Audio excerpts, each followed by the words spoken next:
الدكتور محمد سالم أبو عاصي حفظه الله تعالى، عالم الأزهري صاحب الفضيلة الأستاذ الدكتور محمد أرديانشاه مدير معهد التقوى للبوب، وصاحب الفضيلة الأستاذ أديان حسيني مؤسس هذا المعهد التقوى للبوب. ويا أيها الحاضرون، بسم الله الرحمن الرحيم. السلام عليكم ورحمة الله وبركاته.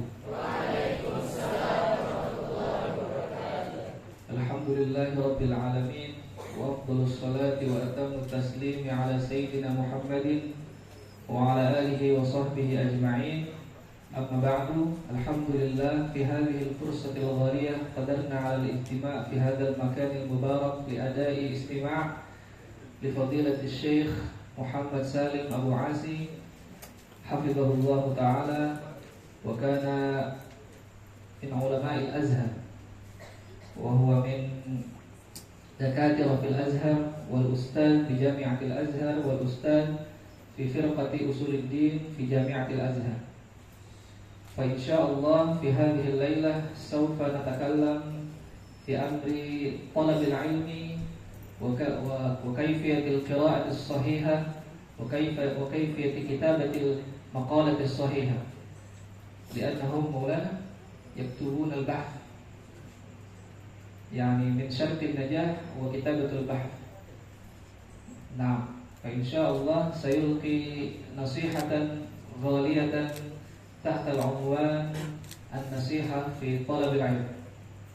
ومباشرة نمضي إلى محور هذا البرنامج، وهو إلقاء من فضيلة الشيخ محمد سالم أبو عاصي، فعليه الوقت إياه. تفضل.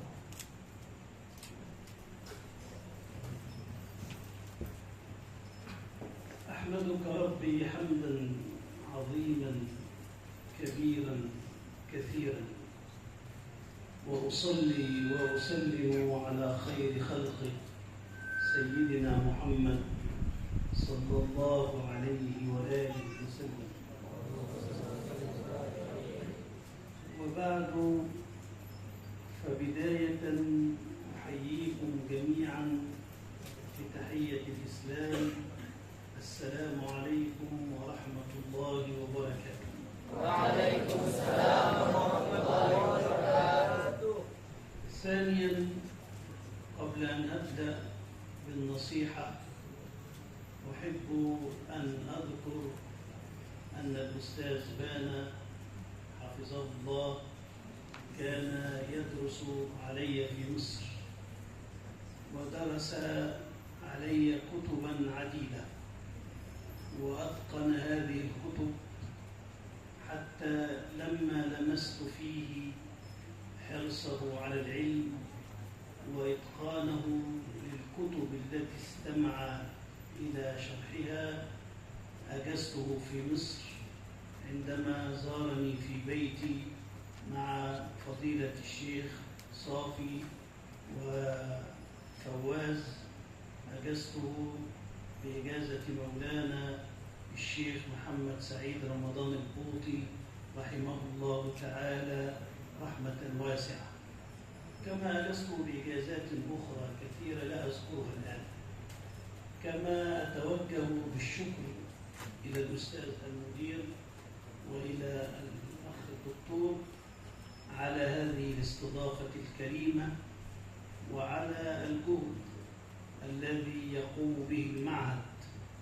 وأصارحكم القول أني ما رأيت معهدا أو صرحا علميا يهتم بكتابة البحوث في هذه المرحلة السنية إلا في هذا المعهد.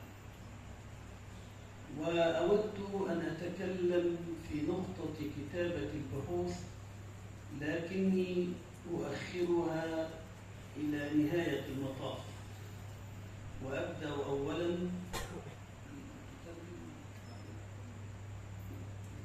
وأبدأ أولا بالنصيحة الأولى لكم، كما أنني أتوجه بهذه النصيحة إلى نفسي أولا.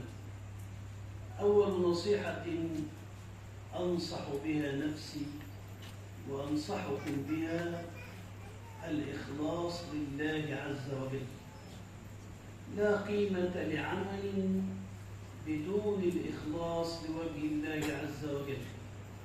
فمهما عمل الإنسان من عمل لكنه لا يريد به وجه الله كان عمله هباء منثورا. فمن كان يرجو لقاء ربه كما في آخر سورة الكهف فليعمل عملا صالحا ولا يشرك بعبادة ربه أحدا. ويقول سيدي ابن عطاء الله رضي الله عنه في الحكم: غيب نظر الخلق إليك بنظر الله إليك. يعني أنت لا تنظر إلى الخلق ولا تنتظر ثناء من أحد ولا تنتظر مديحا من أحد ولا ذما من أحد. لا تلتفت لا إلى ذم الناس ولا إلى مدحهم، وإنما تلتفت إلى الله عز وجل وحده. Pertama-tama tadi beliau menyampaikan bahwasanya saya belum pernah melihat pondok apapun atau ma'had apapun yang dalam umur segini sudah menulis sebuah bahas artinya riset. Lalu poin pertama yang disampaikan adalah yang harus dipegang oleh thalibul ilm adalah ikhlas. Tidak ada nilai dalam semua amalan apapun kalau tidak ada keikhlasan. Tadi beliau menyampaikan perkataan Ibnu Athaillah As-Sakandari, "Ghayyib nazrul khalqi ilaika." Maksudnya sirnakanlah pandangan manusia dari kamu, lalu hadirkanlah pandangan Allah di hadapanmu. Pada intinya adalah keikhlasan dalam setiap perbuatan. النصيحة الثانية أخص من النصيحة الأولى. النصيحة الأولى هي الإخلاص بوجه عام. النصيحة الثانية هي الإخلاص في طلب العلم. فالإنسان إذا اصطفاه الله عز وجل لطلب العلم الشرعي، والعلم الشرعي أشرف العلوم، بما أن ربي سبحانه وتعالى اصطفاك لهذا العلم فقد اختارك وعلم أن فيك خيرا كثيرا، فعليك أن تقابل هذا الاصطفاء الإلهي بأن تخلص قدر الإمكان في طلب العلم. Nasihat yang selanjutnya lebih khusus daripada yang pertama. Jika yang pertama adalah ikhlas dalam berbagai hal, maka yang kedua adalah ikhlas dalam menuntut ilmu. Sebab kalian semua adalah pilihan-pilihan yang Allah pilih atau orang-orang yang Allah pilih untuk menuntut ilmu. Khususnya adalah ilmu-ilmu syar'i. Dan ilmu syar'i adalah ilmu yang paling mulia dari ilmu apapun. Karenanya jangan sampai kalian mengkhianati apa yang sudah Allah pilih, atau kalian dipilih oleh Allah Subhanahu wa taala, lalu kalian mengejar bukan karena Allah. ولكن كيف يخلص الطالب في طلب العلم؟ أولا أن تتوجه بكليتك إلى طلب هذا العلم، لا تضيع وقتا. فالعمر الذي منحه الله إياك نعمة. هذا العمر الذي منحنا الله إياه نعمة، ونعمة كبيرة، ويسأل عنه الإنسان يوم القيامة. فأنت لا تضيع وقتك إلا وأنت مشتغل بعلم ينفعك وينفع الناس، خصوصا وأنت في مرحلة الصغر. ذهنك صافي يستطيع أن يستقبل العلم. فمشايخنا من قديم قالوا العلم في الصغر كالنقش على الحجر. Yang selanjutnya adalah bahwasanya kalian sebagai penuntut ilmu jangan sampai menyia-nyiakan waktu kalian. Jadi beliau bertanya bertanya, bagaimana cara ikhlas menuntut ilmu? Jangan sampai kita menyia-nyiakan waktu kita. Jangan sampai kita menyia-nyiakan fala tudayyi'u waqt. Jangan sampai kita menyia-nyiakan umur kita. Maka kalian semua atau kita semua sebagai pelajar, jangan sampai kita menyia-nyiakan, khususnya kita yang masih di umur-umur belia ini. Sebab para masyayikh kita, para guru-guru kita mengatakan ilmu di waktu kecil itu sebagaimana mengukir di atas batu. النصيحة الثالثة أنك تتوجه في بداية طلبك للعلم أن تتوجه بكليتك إلى حفظ القرآن الكريم وإلى إتقانه حفظا وتلاوة، وأن تداوم على ورد يومي من قراءة القرآن الكريم، لأن ذلك كما سأذكر في نهاية الأمر له مدخل كبير في كيفية كتابة البحوث. Yang selanjutnya adalah kita mengeluarkan semua kemampuan kita untuk menghafal Al-Quran dan juga menjadikan Al-Quran sebagai wirid harian kita. Artinya jangan sampai hari-hari kita kosong dengan Al-Quran. Sebab menghafal Al-Quran sebagaimana akan disampaikan di akhir nanti, itu adalah pengantar yang sangat penting untuk menulis sebuah tulisan atau sebuah riset. النصيحة الرابعة أن تتفهم قدر الإمكان هذا القرآن الكريم، خصوصا الأوامر التي أمرنا الله عز وجل بها والنواهي التي نهانا الله عز وجل عنها. فلا قيمة لحفظ أو قراءة دون عمل. ما قيمة أن أحفظ القرآن وأنا لا أمتثل أوامر القرآن وأنا لا أجتنب النواهي التي نهى الله عنها في القرآن؟ كان أحد الربانيين يقول لي ختمة في القرآن لم أختمها منذ 10 سنين، لأنه يقف عند كل آية يحاول أن يتأملها ويحاول أن يعمل بها. فاحذر أخي الطالب أو ابن الطالب أو الطالبة أن تحفظ الكتاب الكريم دون أن تلتفت إلى العمل بهذا الكتاب الكريم. Nasihat yang keempat adalah terkait dengan kita dianjurkan untuk memahami Al-Quran Al-Karim, khususnya dalam awamir, perintah-perintah, dan juga nawahi, larangan-larangan. Sebab tidak ada nilainya kalau kita menghafal Al-Quran tapi kita tidak mengamalkan apa yang diperintahkan oleh Allah, dan juga kita tidak menjauhi apa yang dilarang oleh Allah Subhanahu wa taala. النصيحة الخامسة تحاول وأنت تحفظ القرآن الكريم أو بعد أن تنتهي من حفظ القرآن الكريم أن تتوجه إلى حفظ شيء من أحاديث سيدنا رسول الله صلى الله عليه وآله وسلم، لأن هذا أيضا سيكون له مدخل كبير في كتابة البحوث. وليبدأ الطالب بكتب صغيرة في السنة في الحفظ، فليبدأ بحفظ 40 النووية للإمام النووي رحمه الله تعالى، فإذا انتهى من 40 فليبدأ بحفظ كتاب رياض الصالحين للإمام النووي رضي الله عنه. ثم بعد رياض الصالحين هناك مناهج تختلف في دراسة السنة النبوية. Setelah memahami dan menghafalkan Al-Quran, maka hendaknya kita sebagai pelajar untuk menghafal atau memahami hadis Nabi Muhammad SAW. Mulailah dari hal-hal yang kecil seperti matan-matan Arba'in Nawawi. Kalau sudah hafal itu, maka naik lagi ke Riyadhus Shalihin punya Imam Nawawi juga. Dan setelah itu berbeda-beda sesuai dengan manhajnya. Pada artinya kita setelah menghafal Al-Quran dianjurkan untuk menghafalkan atau memahami sunnah Nabi Muhammad SAW.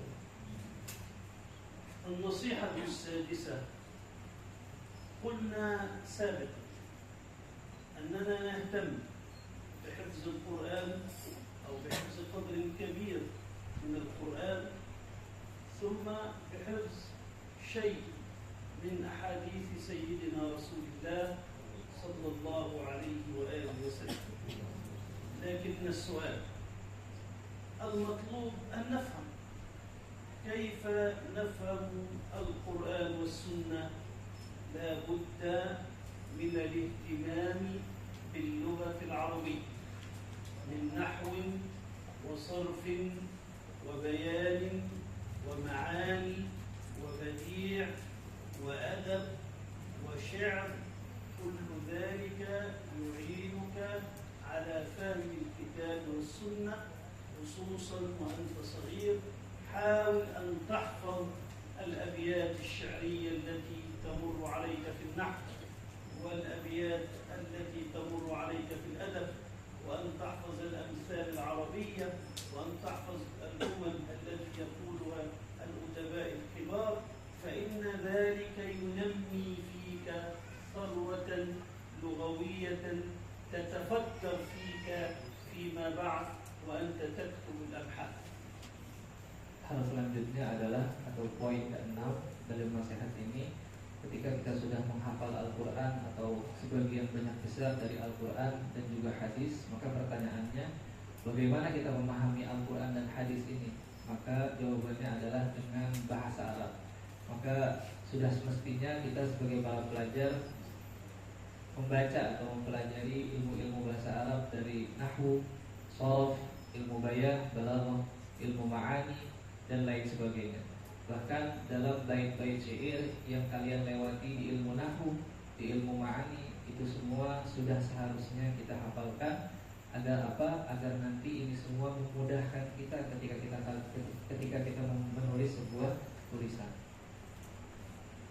النصيحة السابعة أننا في دراسة العلم وفي بداية دراسة العلوم علينا أن نحفظ بعض المتون.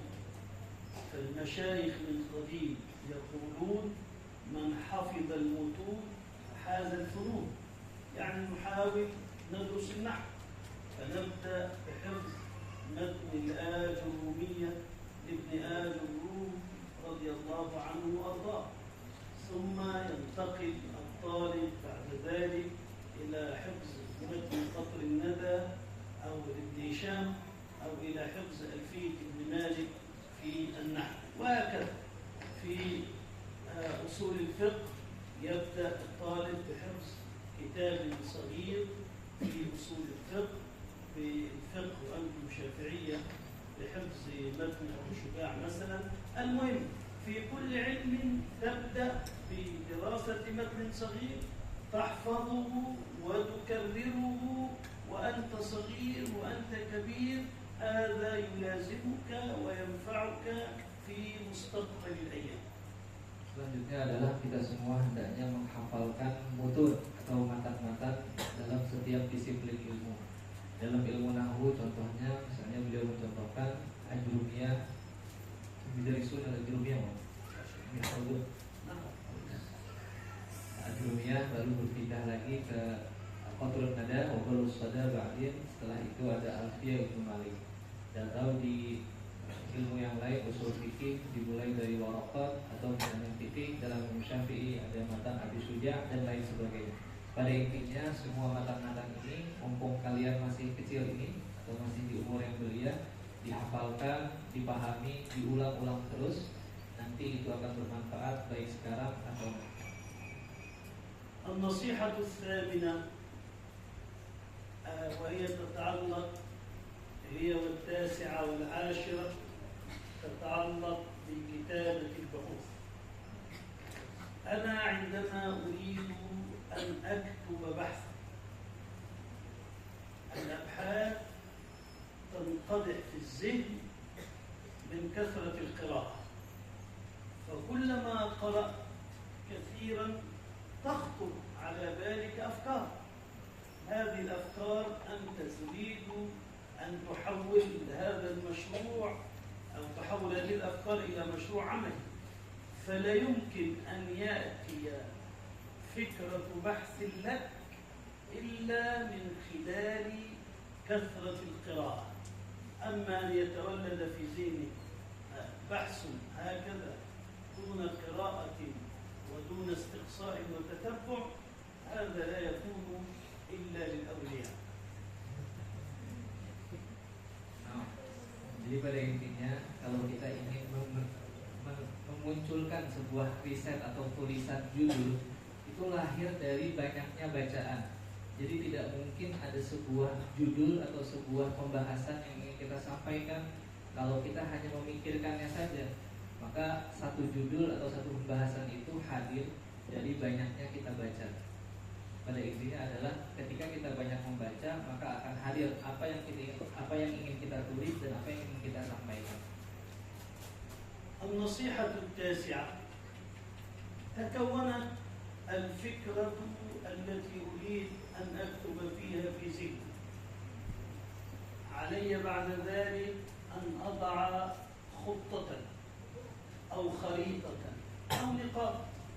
ونحن صغار في المدارس في الأزهر الشريف كان هناك مادة اسمها مادة التعبير، كيف تعبر. فكنا في البداية نكتب نقاط، نكتب خطوات. فأنت تريد أن تكتب بحثا، عليك أن تحدد النقاط التي سوف تتناولها في بحثك حتى لا يشرد بك الطريق ذات اليمين وذات الشمال. أنت تتقيد بهذه النقاط التي تريد أن تكتب فيها.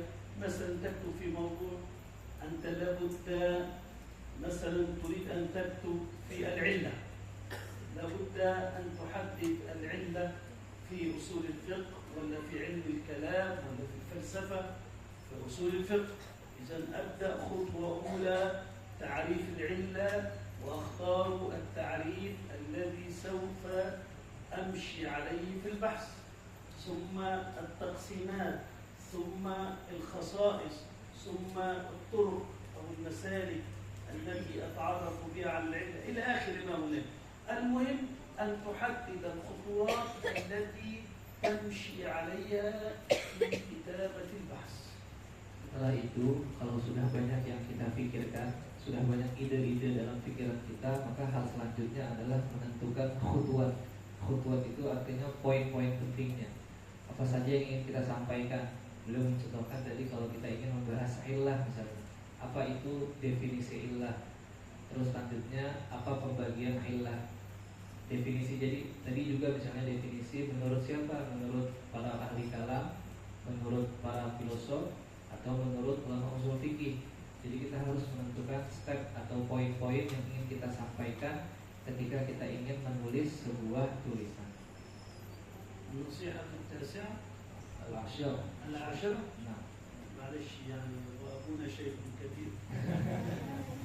النصيحة العاشرة: الآن أنا انقدح في ذهني فكرة البحث. ثانيا حددت الخطوات. ثالثا لن أكتب إلا بعد قراءة، يعني لابد أن يكون لدي محصول علمي من القراءة في هذا الموضوع الذي أريد أن أكتب فيه. هنا تكون المشكلة لدى أكثر الباحثين في مشارق الأرض ومغاربها، أن الفكرة في ذهنه وأن النقاط موجودة أمامه على الورق وأنه قرأ كثيرا. أين المشكلة عندما يريد أن يصوغ الكتابة؟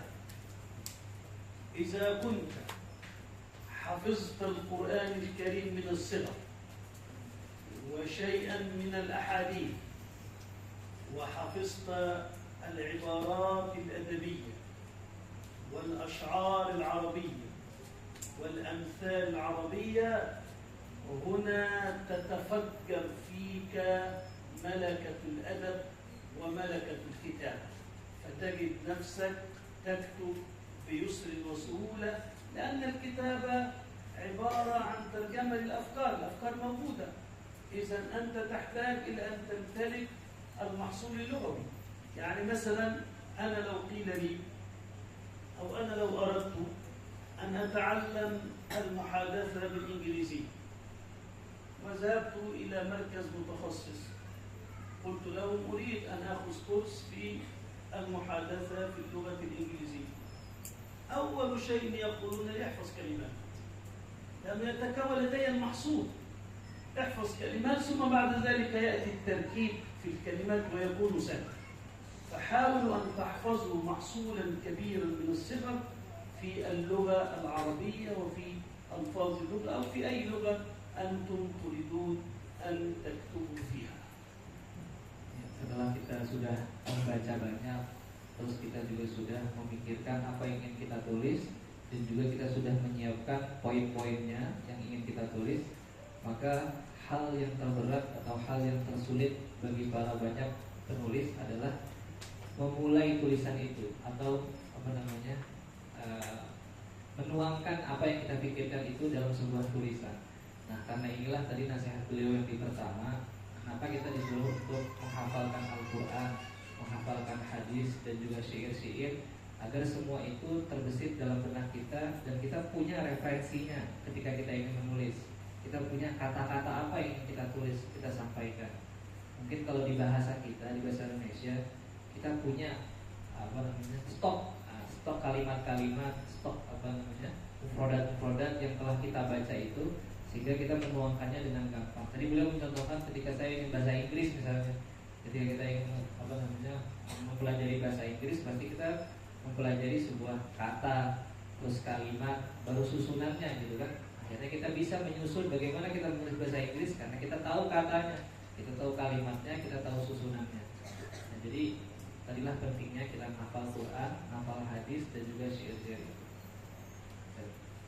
تلك عشرة من النصائح كاملة، وأتوقع بما أن هذا المعهد المبارك عودكم على كتابة الأبحاث منذ الصغر، فسوف يكون فيكم بمشيئة الله تعالى الأدباء والعلماء والمفكرون سيخرجون من هذا الصرح العلمي، لأني كما ذكرت في بداية الكلام لم أجد صرحا علميا فيما أعلم وفيما أدركت يهتموا مع الطلاب منذ الصغر بكتابة الأبحاث إلا في هذا المعهد المبارك. وبما أنكم أهل لكتابة الأبحاث فأنتم كذلك أهل لطرح الأسئلة والمناقشات، ومن ثم فأنا أفسح وقتا لكم للأسئلة والإشكالات والاعتراضات إن شئتم.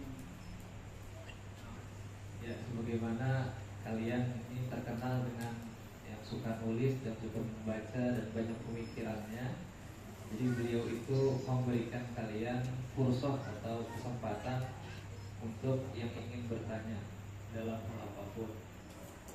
Dan saya harap ini ada ya, nggak boleh nggak ada ini. Nah, jadi yang ingin bertanya adalah bisa diangkat tangannya. Yang lamanya seperti bilugatil Arabiyah atau bilugatil Indonesia. Nah, boleh pakai bahasa Indonesia saja. Silakan yang ikhwan. Fadhil.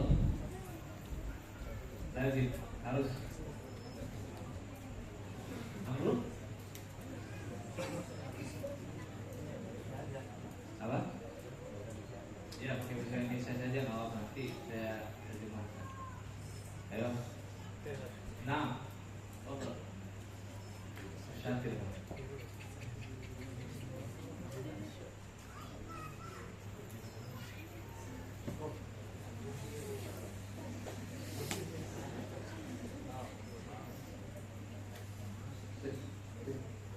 Ya, bismillahirrahmanirrahim. Assalamualaikum warahmatullahi wabarakatuh. Bahasanya saya ingin bertanya. Perkenalkan, nama saya Muhammad Ayat Malik Ashtar. Saya dari Pristek 2 ketika SMA.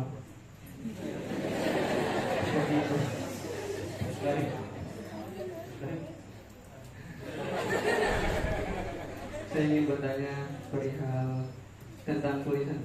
Kadang ada setiap manusia kan diciptakan berbeda-beda ya. Ada yang bisa nulis dan juga ada yang hanya bisa memikirkan tapi nggak bisa nulis gitu. Dan pertanyaan saya, ada misalnya ada orang yang kalau bicara tuh jago, kayak jelas bicaranya gampang, tapi kalau misalnya dia menuangkan ke tulisannya itu nggak bisa.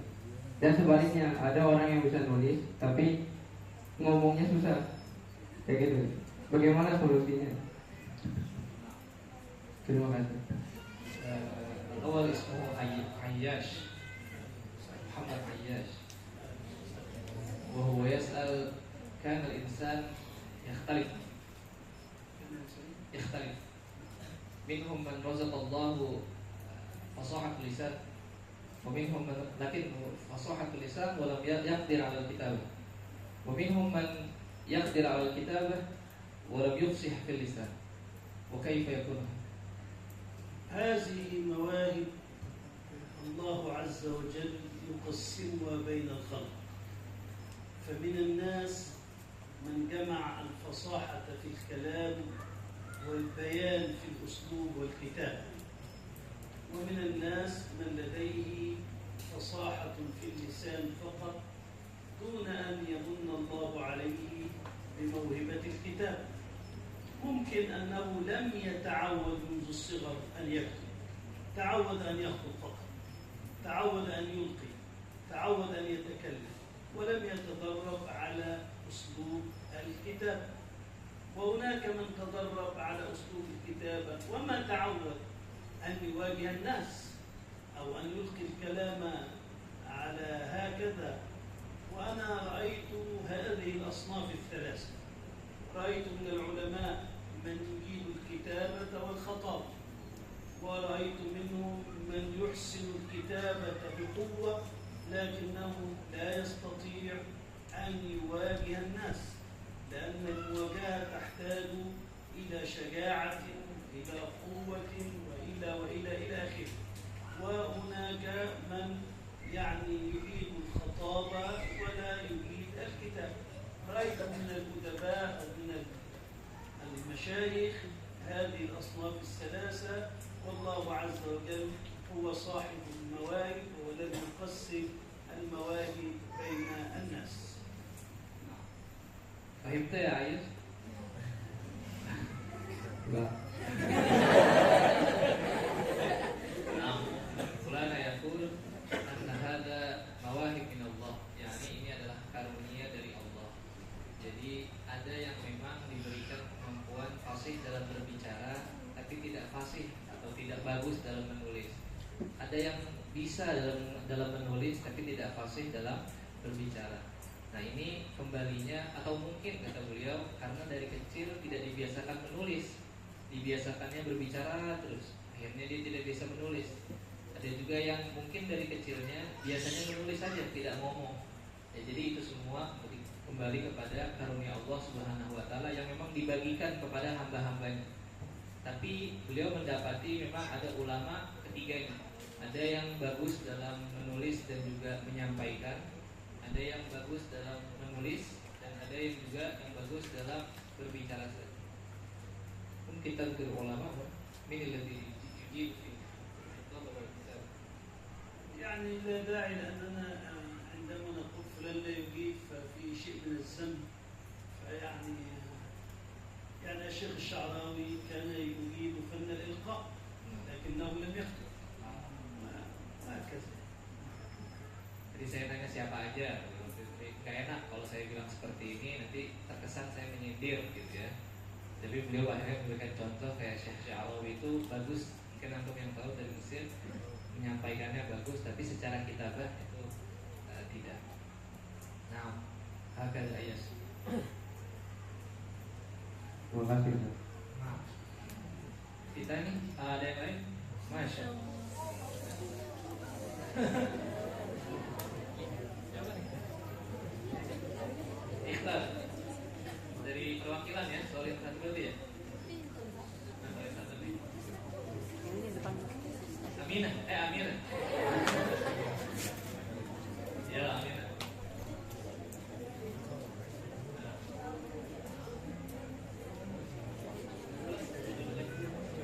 أربعة رفعنا أيديهن وما رأينا واحدة تتكلم. Oke, takalan.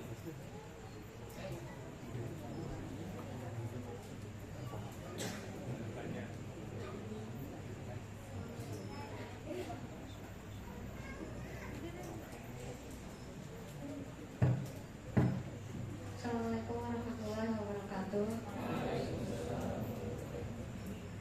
Nama saya Amira Abdullah dari Solin 1A.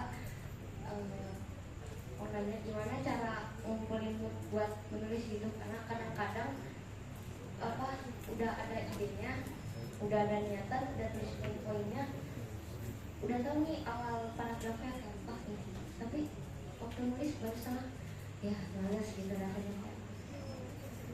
Ya motivasinya gitulah buat penulis. Ya, Assalamualaikum warahmatullahi wabarakatuh. Ismuha Amira Abdullah. وهي تسأل عندنا يعني معلومات وعندنا يعني إرادة، ولكن لما نكتب شوية بعدين نتكسر.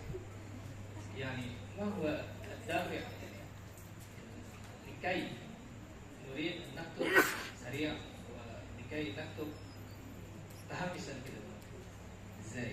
أولا هذا لابد فيه من التربة، يعني الإنسان عندما يكتب في المرة الأولى يكون بطيئا جدا، ويحاول أن يكتب ورق ويلقي، ويكتب مرة ثانية ويلقي، إلى أن يتعود كل شيء بالتعود. الإنسان تعود أن يكتب، بعد ذلك أنتم صغار، بعد 5 سنوات كذا ستجد القلم يكتب وحده من كثرة التعود. أنا لو أن أباك يا أميرة جاء لك الآن بسيارة وأهداك سيارة عادية، تتعلمين السواقة، تسوقين أول مرة خائفة ومرتبكة، مرة ثانية ثالث رابع، بعد ذلك تسوقين وأنت نائمة هكذا، خلاص تعودت. كل شيء بالتعود، الحديد يلين بالتعود بالضغط. كلما تعود الإنسان واستمر على أنه يكتب يجد بعد سنوات الكتابة. ولذلك أنا يعني لا أتحدث قدام الفخر ولا شيء، أنا أكتب كتبا كثيرة، زملائي في الجامعة يعني المهم كيف تكتب؟ أقول تعودت على التعود والتدرب. وحبذا لو أن المعهد كلف أستاذا باللغة والأسلوب يتابع، يعني يشرف معكم، تكتبي في أول مرة وتعرضي عليه، يقول هذا خطأ، هذا في النحو خطأ، هذا في الأسلوب، هذا كذا، عيدي مرة ثانية، تعيديه وتعرضي عليه، وكذا وهكذا. ثم مرة تاخدي 1/10، مرة ثانية 3/10، مرة رابعة 4، مرة 6 5، مرة كذا، إلى أن تصلي إلى إكسلنت، إلى منتهى. Nah, jadi butuh pembiasaan ya. Misalnya kita mungkin sedikit ini kurang. Tadi beliau bilang sedikit sedikit salah, maka harus pembiasaan. Yang beliau mengatakan tadi misalnya kamu dikasih mobil gitu ya, disuruh nyetir, kan pasti pertama-tama kita nyetir tuh takut, masih takut terus. Nah, sampai kita nanti bisa nyetir mobil, kata beliau tadi sambil tidur kan, saking kita sudah terbiasanya. Ya, apalagi dalam tulisan juga seperti itu. Kamu udah sering tulis, akhirnya terbiasa, kamu sampai seakan-akan kata beliau tadi pulpen kita tuh bergerak sendiri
Assalamualaikum warahmatullahi wabarakatuh. Nama saya Nabi Umar dari kelas Kristen 1. Dan bertanya, Syekh itu bisa jadi Syekh ilmu Quran ini tuh kan butuh perjuangan. Yang saya tanya itu perjuangan apa yang bagi Syekh itu begitu berat buat melalui bisa sampai jadi Syekh besar ini. Ya. Assalamualaikum warahmatullahi wabarakatuh. Ismuhu Nabil Luqman wa huwa yas'al anta al-an bi musibatin mu'ayyana wa ustadul Quran tafsir al-Quran wa huwa yas'al ma huwa al-juhdul a'zam hatta tasir aw hatta tasir ila hadhihi al-musiba, yani hal huna ma huwa al-juhdul a'zam. ليس هناك جهد أعظم أكثر مما حدثتكم عنه من الجد والاجتهاد في الثقة. يعني كل من صار على الدرب وصل. إن الجبال من الحصى. هكذا النملة صغيرة جدا، وعندما تريد أن تجد طعاما في السقف هي تصعد. فأنت ضع نصب عينيك معالي الأمور. أنت تضع نصب عينيك الآن أن تريد أن تكون دكتورا في التفسير أو في الحديث أو في أصول الفقه أو في الكيمياء أو في الفيزياء أو في الرياضيات. ضع هدفا أمام عينيك وأنت تعمل بجد واجتهاد على الوصول هذا الهدف. هنا يأتي توفيق الله لك لأنك أخذت بعالم الأسباب واترك النتائج على الله سبحانه وتعالى. Ya, jadi tidak ada perjuangan yang besar kecuali yang sudah disebutkan tadi, yaitu adalah perjuangan atau gigihnya beliau ketika masa-masa muda. Yang visual di masa-masa muda itulah puncak. Jadi ibarat beliau mencontohkan setiap yang jalan atau berjalan di jalan itu pasti sampai. Ya, kullu man sara 'ala darbi wasal. Ya, terus dia juga mengatakan bahwasanya enamlah gitu kan, semut itu bisa mencapai apa yang dia inginkan di atas itu, tapi dia berjuang. Ya, jadi tidak ada hal yang hebat atau hal apapun yang hebat kecuali dengan perjuangan dia di masa beliau ketika masa kecil itu. Juga tadi beliau mengingatkan tentang nusba'inaik, itu maksudnya taruhlah cita-cita gitu ya di depan mata kamu, bahwa pengen jadi nanti guru besar ini, ya pengen jadi ini itu.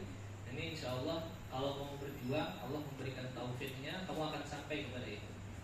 Dan juga tadi kamu telah mengambil alamul asbab, sebab-sebabnya kamu sudah berusaha, nanti nataijnya itu atau hasilnya itu tinggal kita serahkan kepada Allah Subhanahu wa taala. Hakika. Nah, akhwat, mungkin tahdar di ayo tafadhali. تفضلي.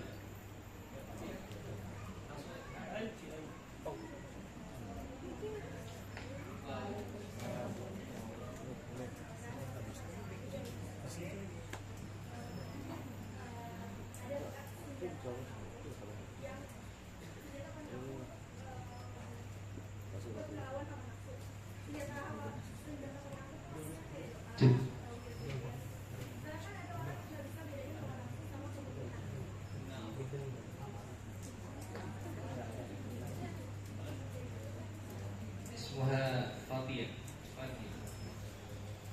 وهي تسأل هل هناك سلاح خاص أو ورد خاص لنقتل الهوى ونفسه، لأننا تارة لا نفرق بين الهوى وبين الحاجة، كأن هذه الهوى هي الحاجة، وهي تسأل هكذا. يعني الإنسان من الأفضل أن يكون له شيخ مربي، يعني يتعاهده بالذكر وبالورد وبالصلاة على سيدنا رسول الله صلى الله عليه وسلم.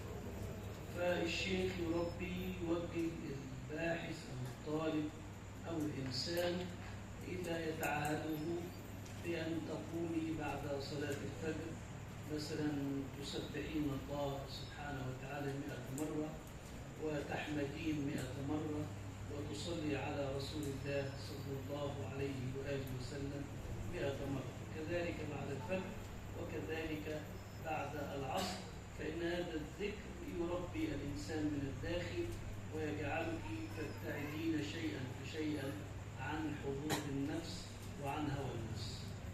Ya, jadi beliau mengatakan hendaknya kita memiliki murabbi atau yang membimbing kita lah. Ya, nanti akan ada sebuah ta'ahad, ada perjanjian atau nanti diberikan amalan-amalan. Jadi beliau mencontohkan seperti baca sekian 100 kali, baca ini 100 kali ketika zuhur, pagi, siang, malam dan lain sebagainya. Yang mana itu pelan-pelan akan menjadikan kamu itu menjauhi apa-apa yang dilarang oleh Allah Subhanahu wa taala. Seperti itu.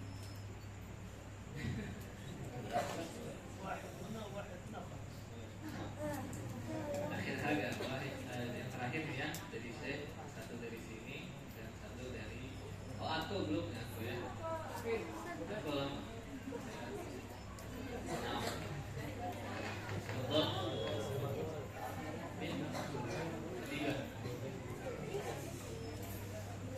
Ini aku ya ini. Habis ini habis. Nah. Betul. Assalamualaikum warahmatullahi wabarakatuh. Nama saya Nusratul Adiba dari Atko 2. Pertanyaannya adalah untuk kita ini yang menuju ke jenjang selanjutnya pasti ada bimbingan antara memfokuskan apakah yang kontemporer dan ataupun pada surat, karena duanya sangat penting, tapi tiap kita itu punya latar belakang yang berbeda. Sebenarnya apa sih untuk gimana caranya kita untuk mengimbangi keduanya antara masa-masa kontemporer dan masalah perihal surat tersebut?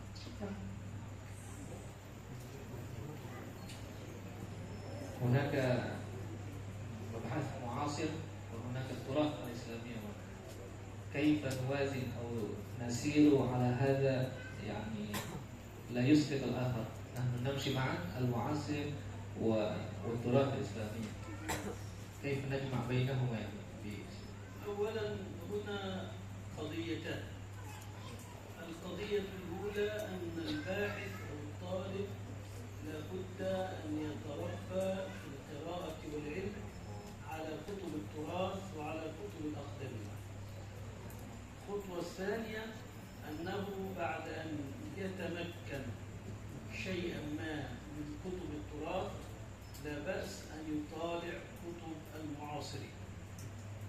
المهم في هذا وذاك أن التراث ليس كله صواب، وكتب المعاصرين ليست كلها على صواب، فلا بد من إتقان الموازين العقلية العلمية لكي نميز الطيب من الرديء. فلا بد من دراسة للقواعد العقلية وللمنطق وللغة ولأصول الفقه ولأصول التفسير ولأصول الحديث وللفلسفات حتى نستطيع أن نميز بين هذا الكلام الرديء وبين هذا الكلام المقبول. Ya, jadi ada dua hal yang beliau sampaikan. Yang pertama, kita harus tamatkan atau menguasai ya tulas al-Islamiyah. Nah, nanti ketika kita sudah kuat hal tersebut, maka kita baru membaca yang namanya perkara-perkara kontemporer atau muasirin. Sebab kita boleh-boleh saja baca muasir dan juga bisa membaca tulas. Tapi kita harus namanya membedakan mana yang benar dalam sebuah perkataan, mana yang salah. Nah, kemampuan itulah yang tadi beliau sampaikan, yang ada yang bisa kita pegang yang atau dihasilkan dari tulas al-Islamiyah. Makanya beliau mencontohkan harus memegang qawaidul aqliyah atau kaidah-kaidah berpikir dari mantiq, usul fikih, bahasa, harusnya dan lain sebagainya. Sampai dengan itu kita bisa membedakan mana perkataan yang benar, mana perkataan yang salah. Sekalipun keduanya itu turut bisa saja salah, adapun mu'asir juga bisa salah. Makanya dengan kaidah-kaidah itu bisa menjaga kita dari yang salah.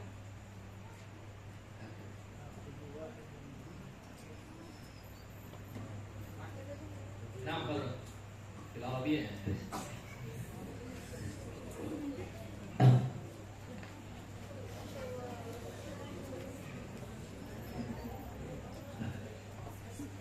Bismillahirrahmanirrahim. Assalamualaikum warahmatullahi wabarakatuh. Astagfirullah, ilaika uridu an as'ala ilaika soalan Syekh Indonesia.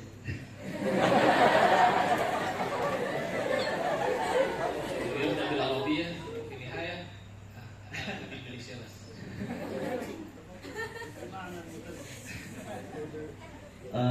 Dalam menuntut ilmu sangat ditekankan dan sangat berkaitan bahwa ilmu berkaitan dengan hati, dan hati itu sebagai tempatnya ilmu. Kita sebagai penuntut ilmu, maka wajib bagi kita untuk selalu membersihkan hati. Jadi pertanyaan saya sebagai anak muda yang dalam masa-masa bagaimana untuk menjaga diri kita dari maksiat fisiri wal alan, zahir wal batin, Syekh. Ada awalan. Yang pertama, yang kedua, di dunia sekarang, dunia globalisasi dengan berbagai ilmu yang beredar menjadikan sulit untuk mendirikan gagasan ilmu kita. Jadi pertanyaannya, maka bagaimana bagi seorang penuntut ilmu itu timbul penyakit yang perfeksionis, jadi nunggu perfect dulu baru dakwah untuk menyebarkan ilmunya. Syukron hadamini, wassalamualaikum warahmatullahi wabarakatuh. Ya, awal وهو اسمه ريحان وهو يسأل apa tadi saya lupa. Hati, Membersihkan hati dan merasa diawasi dalam sendiri atau jaga zahir. يعني العلم يتعلق بالقلب ويسأل كيف يعني نحفظ نفسنا في السر والعلانية من المعاصي. الإنسان لا يمكن أن يكون معصوما. ما دمت إنسانا لابد أن تزل قدمك ولابد أن تعصي. هكذا سنة الله فينا، ولذلك فتح الله لنا باب التوبة، وفتح لنا باب المغفرة، وفتح لنا باب العفو. لا يمكن للإنسان إلا الأنبياء إلا أن يعصي. تلك طبيعتنا الأرضية، طبيعتنا الطينية. لكن إذا الإنسان حافظ على فعل الفرائض واجتناب المحرمات من الكبائر إن شاء الله يدخل الجنة.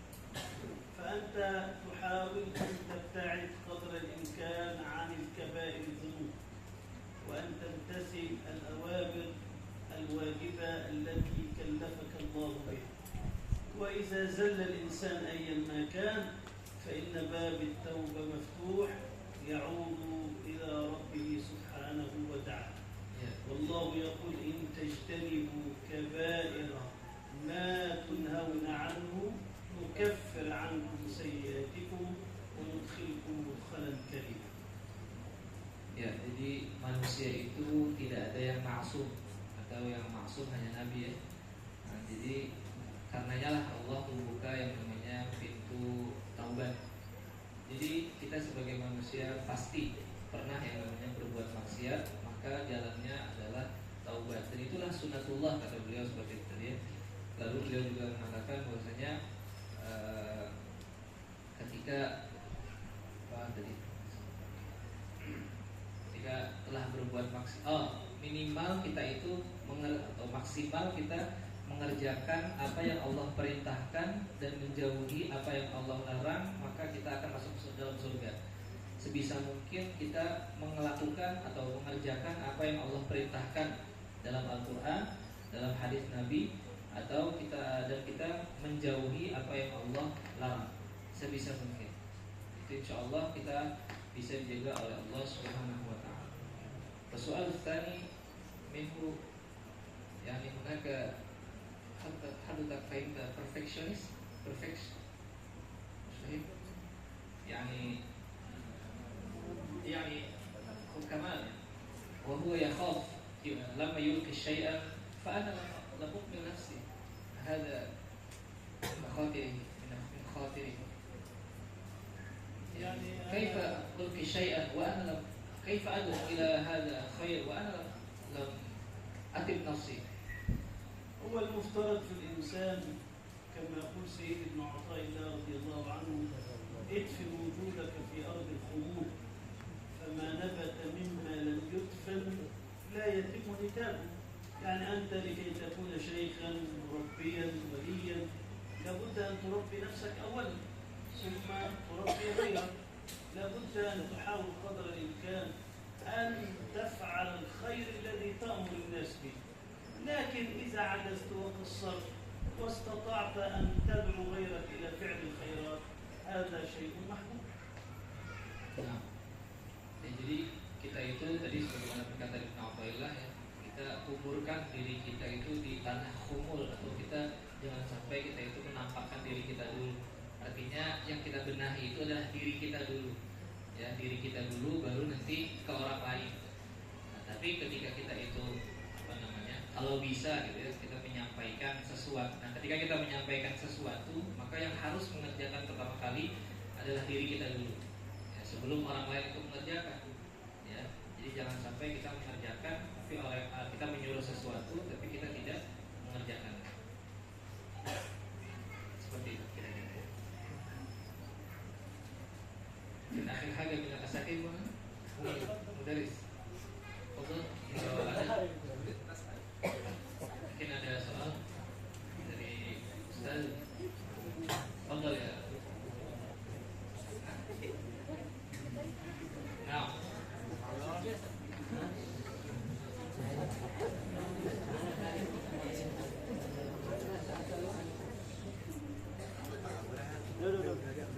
Bismillahirrahmanirrahim. Assalamualaikum warahmatullahi wabarakatuh. Waalaikumsalam warahmatullahi wabarakatuh.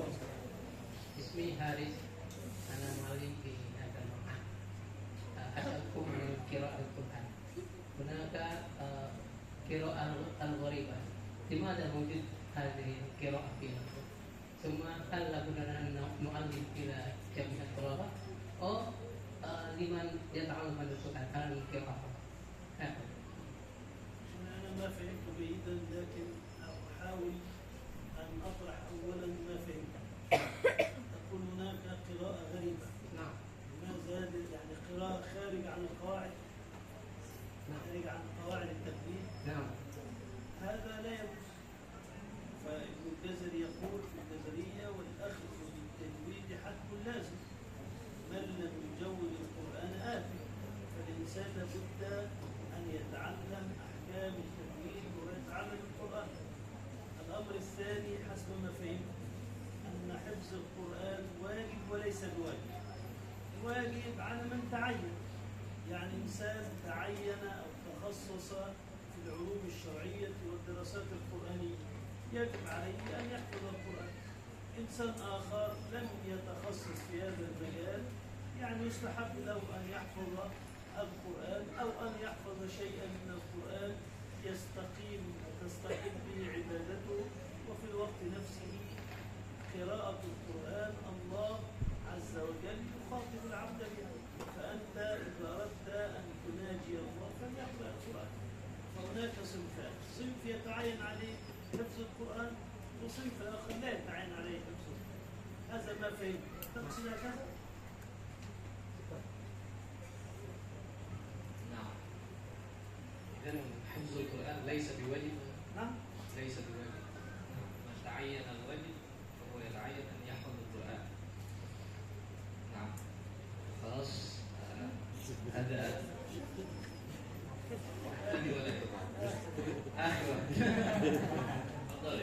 سبحان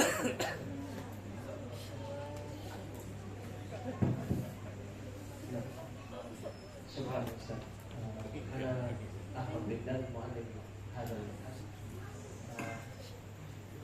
أنا أطلب النصيحة منك يا شيخ، كما قلت أنا آنفا أنك لما سأل أحد الطلاب كيف حصلت إلى كيف صرت إلى هذه المنصبة يعني قلت إنك هذا من الصغر يعني.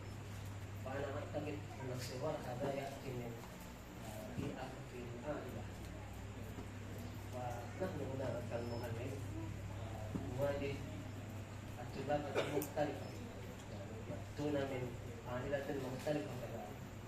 هناك من يأتي من عائلة يعني فهموا الأمور الأساسية في الدين، وهناك من يأتي من عائلة لا يفهم شيئا عن أمور الدين حتى الأمور الأساسية. فطبعا هذا يتعلق بحماسة الطلاب في دراستهم. فأنا أطلب النصيحة منك لنا جميعا كيف نواجه هذه الطلاب. أهم شيء تربويا أن يتعلق الطالب بالمعلم. أهم شيء أن الطالب يحبك، فإذا أحبك الطالب وكنت قدوة له وكنت أسوة له فإن الطالب سوف يحاول أن يتمثل بما تتمثل به أنت. فإذا كان الطالب ليس لديه أساسيات الدين يبقى أول شيء ندرس في قلبه أساسيات الدين. أراد بعد ذلك أن يتجه إلى علوم أخرى يتجه. المهم أن الأساسيات أصبحت موجودة. أراد أن يكمل الطريق في دراسة الشريعة وكذا فليكمل، لكن الأستاذ هو القدوة. كم من طلاب نبغوا في علوم الشريعة من خلال حبهم لأستاذهم لأساتذتهم، وكم من طلاب نفروا لما وجدوا الأستاذ. وهناك معادلة في القرآن أنا مسميها معادلة رياضية: ولو كنت فظا غليظ القلب لانفضوا من حولك. فظاظة وغلظة قلب وسوء خلق الناس ينفضون من حول الإنسان. والله يقول هذا لا لنا، يقول هذا لسيد الخلق صلى الله عليه وآله وسلم. يقول لو كنت فظا غليظ القلب لانفضوا من حولك. الذي يجعل الناس يلتفون من حولك العفو والصفح والرحمة والرأفة بالطلاب، وأن تعامل الطلاب كأنهم إخوتك أبنائك، وأن ترشدهم إلى الخير، وأن تتولى أمورهم، تعرف مشاكلهم، تتدخل في حلها قدر الإمكان، وهكذا يرتبط بك الطلاب وتسير الأمور على الصراط المستقيم. ونحن أيضا نسير على الصراط. Pertanyaan yang sangat bagus ya dari Ustaz Wildan terkait dengan mengajar tentang guru ya. Nanti saya akan ditanya sama Ustaz Wildan ya tentang apa namanya jawabannya tadi. Karena ini sangat bagus menurut saya. Hada wal akhir wa insyaallah naltaqi bikum يوم الغد صباحا الساعة 7 إن شاء الله في هذا المكان. والأخير نقرأ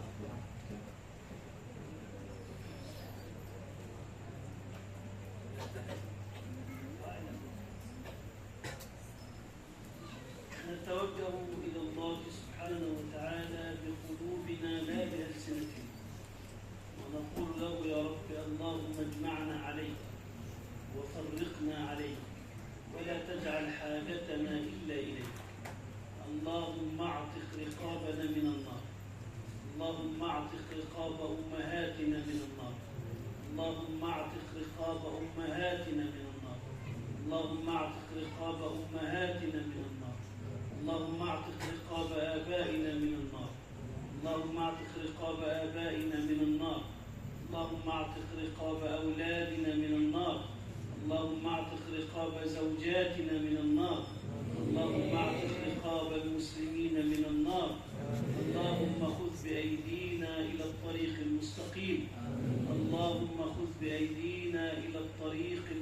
المتقين. يا رب عبادتنا لا تنفعك، معاصينا لا تضرك، فاقبل منا ما لا ينفعك، واعفو عما لا يضرك يا أكرم الأكرمين ويا أرحم الراحمين. وصلى الله على سيدنا محمد وعلى آله وصحبه أجمعين، وآخر دعوانا أن الحمد لله رب العالمين. نختم هذا المجلس بقراءة الحمد لله. كفارة المجلس سبحانك اللهم وبحمدك أشهد أن لا إله إلا أنت أستغفرك. Kita fotonya besok aja ya. Sawir badan. Nah, sini asiknya langsung bisa ke maktab. Yes. Foto.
Untuk